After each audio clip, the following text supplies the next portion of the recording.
Hello everyone, how are you all? I hope you people are fine. So today in this video we will be dealing with the section 296 of the Indian Penal Code 1860. And this is very much important, which is dealing with the disturbing religious assembly.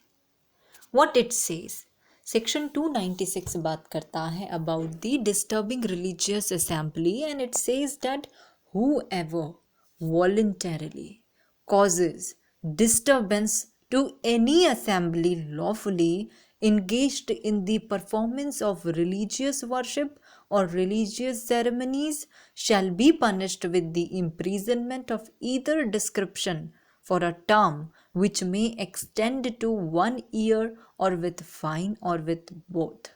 What do you mean by this? सबसे पहले you should know the ingredients of this particular section, what it is talking about.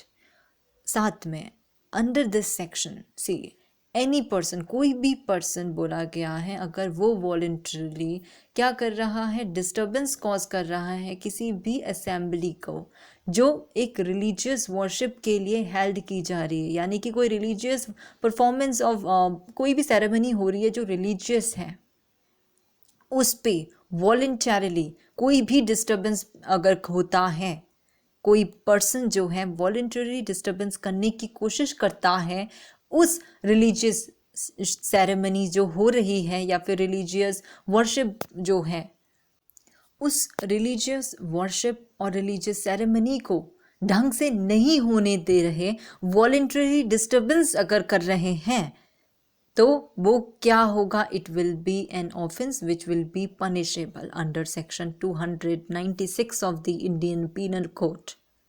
Now see ingredients क्या हैं इस section 296 के. पहला बोलता है कि there must be caused a voluntary disturbance, एक वॉलंटरी डिस्टर्बेंस होना चाहिए.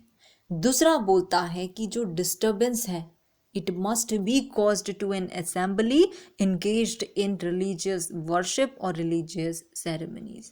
जो वो डिस्टर्बेंस होगी किस पर होगी, it will be related to the religious worship or religious ceremonies. Okay. Now third is that assembly जो है it must be lawfully engaged in such worship or ceremonies, that is it must be doing what it has a right to do. See, right to worship, are we having fundamental right of it? Yes. Tell me people, कौन सा article बात करता है about the right to worship से related? Tell me in the comment box. तो कोई भी अगर जो असेंबली है, यानी कि जो ग्रुप ऑफ पीपल है, मीन्स यानी कि which is been assembled for conducting the religious worship और रिलीजियस सेरेमनीज, अगर उनको वो लॉफुली इंगेज्ड हैं उस एक्टिविटी को करने के लिए and they are having right to do so. Now if someone is voluntarily causing disturbance to that assembly who is engaged in such worship or ceremonies, then that act will be punishable with imprisonment of either description for a term which may extend to 1 year or with fine or with both. तो यानी कि कितने साल की सजा हो सकती है, 1 year की, साथ में फाइन भी लग सकता है या फिर फाइन प्लस इम्प्रिजनमेंट दोनों हो सकती है. You people should know about this, that disturbing religious assembly is made punishable under Indian Penal Code 1860, and this is the offenses which is relating to religion, and right to religion is one of our fundamental right guaranteed under the by the Constitution of India. Which article?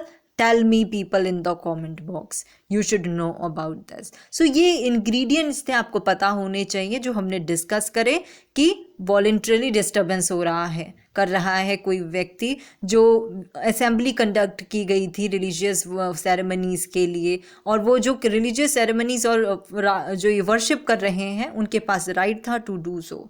ना अगर ऐसा कोई disturbance करता है, उनको उनकी religious assembly को perform ceremonies वगैरह को परफॉर्म नहीं करने देता, उसको हम क्या करेंगे, वो व्यक्ति उसको जो पनिशमेंट मिलेगी फॉर अ टर्म 1 year की या फिर विद फाइन और या फिर बोथ.